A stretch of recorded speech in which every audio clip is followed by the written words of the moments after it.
28 सितंबर 2016 की वह खौफनाक और सुनसान रात, जब पूरी दुनिया गहरी नींद में सो रही थी, तब कुछ ऐसा हो रहा था जिसने इतिहास पलट कर रख दिया। घने और भयानक जंगल के बीच मौत के साए में इंडियन आर्मी के पैरा स्पेशल फोर्सेस के कमांडोज दबे पाम लाइन ऑफ कंट्रोल पार कर रहे थे। उनके चेहरों पर कैमोफ्लेज पेंट था और हथियारों पर साइलेंसर्स लगे हुए थे। वह किसी साए की तरह बिना कोई आवाज किए दुश्मन के खूंखार इलाके में आगे बढ़ रहे थे। एक जरा सी चूक और पूरा मिशन हमेशा के लिए खत्म हो सकता था। आज आप जानेंगे सर्जिकल स्ट्राइक की वह रोंगटे खड़े कर देने वाली ट्रू स्टोरी जो आपने पहले कभी नहीं सुनी होगी। दिल थाम कर बैठिए, क्योंकि यह सस्पेंस और एक्शन से भरी वह असली कहानी है जो दुश्मन के घर में घुसकर उन्हें तबाह करने की गवाही देती है। 18 सितंबर 2016 की वह रात बहुत ही शांत थी। जम्मू और कश्मीर के उरी सेक्टर में मौजूद 12 इन्फेंट्री ब्रिगेड का हेडक्वार्टर्स चारों तरफ से ऊंचे पहाड़ों और झेलम रिवर से घिरा हुआ था। यह एक वर्चुअल ओआसिस जैसा लगता था, जिसे कुदरत ने खुद प्रोटेक्ट किया हो। 10 डोगरा रेजिमेंट के जवान अपनी 2 साल की ड्यूटी पूरी करके वापस जाने की तैयारी कर रहे थे और 6 बिहार रेजिमेंट के जवान उनकी जगह लेने के लिए कैंप में आ चुके थे। ट्रूप्स के इस मूवमेंट की वजह से कैंप में काफी भीड़ थी और हैंडलिंग टेकिंग ओवर प्रोसेस चल रहा था। इसी वजह से कई जवानों को ट्रांजिशन टेंट्स में सुलाया गया था, जो आमतौर पर एलओसी के इतने करीब सेंसिटिव एरियाज में अवॉइड किया जाता है। सुबह के करीब 5:30 हो रहे थे, तभी एलओसी पार करके आए जैश-ए-मोहम्मद के 4 भारी हथियारों से लैस आतंकवादी कैंप की हैवी सिक्योरिटी को ब्रीच करते हुए अंदर घुस गए। ये कोई आम हमला नहीं था, बल्कि एक बहुत ही सोची समझी साजिश थी। आतंकियों को एग्जैक्टली पता था कि जवान कहां सो रहे हैं और उन्हें कहां स्ट्राइक करना है। उनके पास AK-47 राइफल्स के साथ साथ इंसेंडियरी एम्यूनिशन और अंडर बैरल ग्रेनेड लॉन्चर्स मौजूद थे। महज 3 मिनट के अंदर उन्होंने 17 ग्रेनेड्स दांगे, जिससे कैनवस टेंट्स और पास के फ्यूल स्टोरेज फैसिलिटी में भयानक आग लग गई। सो रहे निहत्थे जवानों को संभलने का मौका तक नहीं मिला और पूरा कैंप आग की खौफनाक लपटों से घिर गया। इंडियाज मोस्ट फियरलेस किताब के मुताबिक इन आतंकियों ने कैंप में घुसने से पहले मुट्ठी भरकर पहाड़ी बादाम खाए थे, ताकि उन्हें अगले 8 घंटों तक लड़ने की एनर्जी मिल सके। इंडियन आर्मी के जवानों ने अपनी जान की परवाह की बिना तुरंत जवाबी कार्रवाई शुरू की। यह गन फाइट लगभग 9 घंटे तक चली। आतंकियों को लगा कि उनका हाइडिंग स्पॉट अभी तक पिन पॉइंट नहीं हुआ है, क्योंकि आर्मी ने एक अबैंडन्ड बिल्डिंग को ब्लास्ट करके उन्हें कंफ्यूज कर दिया था। अंततः चारों आतंकियों को ढेर कर दिया गया, लेकिन इस भयंकर हमले में भारत ने अपने 19 वीर सपूतों को खो दिया। इन शहीदों में कई ऐसे थे जिनकी कहानियां सुनकर पत्थर दिल इंसान भी रो पड़े। हवलदार रवि पॉल, जो 10 डोगरा रेजिमेंट से थे, उन्होंने 23 साल तक इंडियन आर्मी में अपनी सेवाएं दी थी। उनकी पत्नी गीता रानी और उनके 2 बेटों की दुनिया एक ही पल में उजड़ गई। लांस नायक राजेश कुमार यादव की पत्नी पार्वती देवी 8 महीने की प्रेग्नेंट थी और उनकी मां दिल की मरीज थी। उनके परिवार ने उन्हें यह दुखद खबर बताने से रोकने के लिए घर के बाहर बैरिकेड्स तक लगा दिए थे, ताकि कोई भी मीडिया पर्सन या रिश्तेदार उन्हें यह खबर न दे सके। हवलदार अशोक कुमार सिंह के 78 वर्षीय अंधे पिता जगनारायण सिंह ने कहा था कि अगर उनकी आंखों में रोशनी होती तो वह खुद बॉर्डर पर जाकर आतंकियों से लड़ते। सूबेदार कर्नल सिंह के 19 वर्षीय बेटे अनमोल साइनी ने अपने पिता की शहादत पर गर्व करते हुए कहा कि वह भी अपनी पढ़ाई पूरी करके आर्मी ज्वाइन करेगा। इन 19 जवानों में से 7 जवान सपोर्ट स्टाफ से थे, जिनमें कुक्स और बार्बर्स शामिल थे। पूरे देश में शोक और भयंकर गुस्से की लहर दौड़ गई। सड़कों पर पब्लिक प्रोटेस्ट होने लगे और हर इंडियन की जुबान पर बस एक ही बात थी कि इस बार खून का बदला खून से लेना होगा। टेलीविजन मीडिया और प्रिंट मीडिया में गम, गुस्सा और गर्व की भावनाएं उबाल मार रही थीं। दूध का जला छाछ भी फूंक कर पीता है। पठानकोट एयरबेस और गुरदासपुर पर हुए हमले के बाद भारत ने बहुत संयम दिखाया था, लेकिन उरी अटैक ने यह साबित कर दिया था कि पाकिस्तान की नीयत में कोई बदलाव नहीं आने वाला है। अब वक्त आ गया था कि दुश्मन को उसी की भाषा में जवाब दिया जाए। यूरी अटैक के तुरंत बाद न्यू दिल्ली के पावर कॉरिडोर्स में हलचल बहुत तेज हो गई। पीएम नरेंद्र मोदी ने साफ शब्दों में देश से वादा किया कि इस कायराना हमले के दोषियों को किसी भी कीमत पर बख्शा नहीं जाएगा और उन्हें कड़ी से कड़ी सजा मिलेगी। यह सिर्फ एक पॉलिटिकल स्टेटमेंट नहीं था, बल्कि एक सॉलिड एक्शन प्लान की शुरुआत थी। सरकार पर अपकमिंग रीजनल इलेक्शंस और पब्लिक प्रेशर का बहुत भारी दबाव था। ऐसे अजित डोभाल ने अपना बांग्लादेश का दौरा कैंसिल कर दिया और army chief general Dalbir Singh Suhag ने भी अपना यूनाइटेड किंगडम का दौरा टाल दिया। डिफेंस मिनिस्ट्री के टॉप सीक्रेट वॉर रूम में लगातार हाई लेवल मीटिंग्स का दौर शुरू हो गया।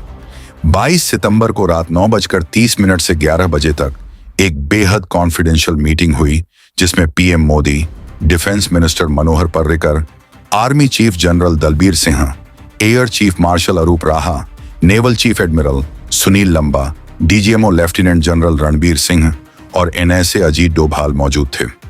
वॉर रूम में पाकिस्तान के बड़े बड़े नक्शे और सैंड टेबल्स बिछा दिए गए थे। हर एक स्ट्रैटेजिक ऑप्शन पर गहराई से चर्चा हो रही थी।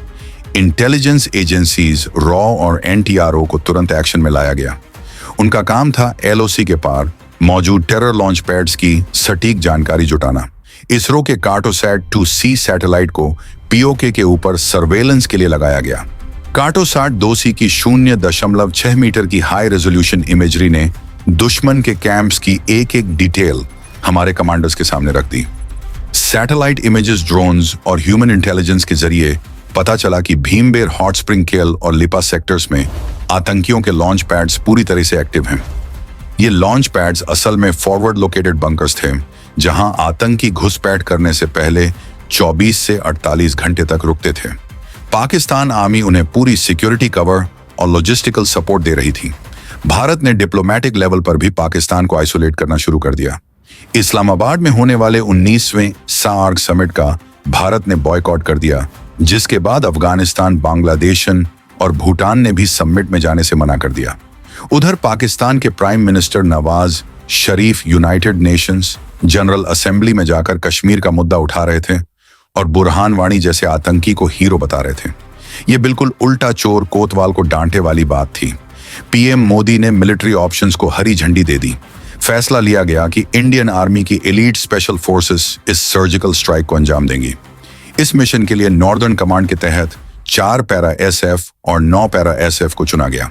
इन दोनों यूनिट्स के पास माउंटेन वॉरफेयर और काउंटर टेररिज्म ऑपरेशंस का जबरदस्त एक्सपीरियंस था। इस पूरे ऑपरेशन को बहुत ही टॉप सीक्रेट रखा गया। नीड टू नो बेसिस पर ही चेन ऑफ कमांड में जानकारी शेयर की जा रही थी, ताकि दुश्मन को भनक तक न लगे।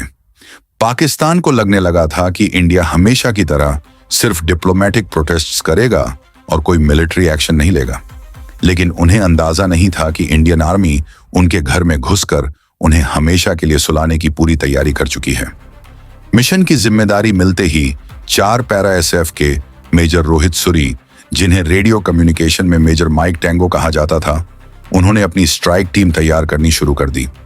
मेजर रोहित सुरी एक बेहद ही जांबाज, शार्प और डेकोरेटेड ऑफिसर थे, जो सियाचिन में अपनी ड्यूटी कर रहे थे और उन्हें तुरंत उरी सेक्टर में बुलाया गया था। उन्होंने अपनी टीम का एक एक कमांडो खुद सेलेक्ट किया, क्योंकि उनके हाथों में 19 शहीदों के सम्मान और देश की इज्जत की डोर थी। एक बहुत ही मास्टर स्ट्रोक खेलते हुए इंडियन आर्मी ने 6 बिहार और 10 डोगरा रेजिमेंट के घातक प्लाटून के जवानों को भी इस मिशन में शामिल किया। ये वही रेजिमेंट्स थीं जिन्होंने उरी अटैक में अपने भाइयों को खोया था। इन जवानों को एलओसी के आसपास के टेरेन की बहुत गहरी समझ थी और इनके दिलों में बदले की ज्वाला सबसे ज्यादा धधक रही थी। तैयारी शुरू हुई उधमपुर और कर्नाटका के बेलगाम स्थित कमांडो ट्रेनिंग स्कूल में। इन जवानों को 72 घंटे के लगातार एक्सरसाइज, तोड़-फोड़ के जरिए परखा गया। ट्रेनिंग इतनी ब्रूटल थी कि जवानों को 20 से 60 किलोमीटर तक 20 से 35 किलो वजन के साथ दौड़ना पड़ता था।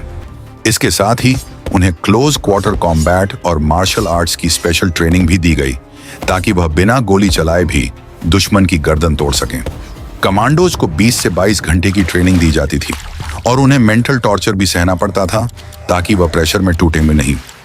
पूरे मिशन को एक रूटीन ट्रेनिंग एक्सरसाइज का रूप दिया गया, ताकि किसी को जरा भी शक न हो। सभी कमांडोज के मोबाइल फोन्स पूरी तरह से बंद कर दिए गए थे। हथियारों का सिलेक्शन बहुत ही डेडली था। इजराइल में बनी IWI टैवर असॉल्ट राइफल्स, जो अपने बुलेट डिजाइन की वजह से क्लोज कॉम्बैट के लिए बेहतरीन हैं, उन्हें चुना गया। इसके अलावा M4 carbines Carl, Gustav 44 millimetre rocket launcher और ऑटोमेटिक ग्रेनेड लॉन्चर जैसे हथियारों को मिशन का हिस्सा बनाया गया।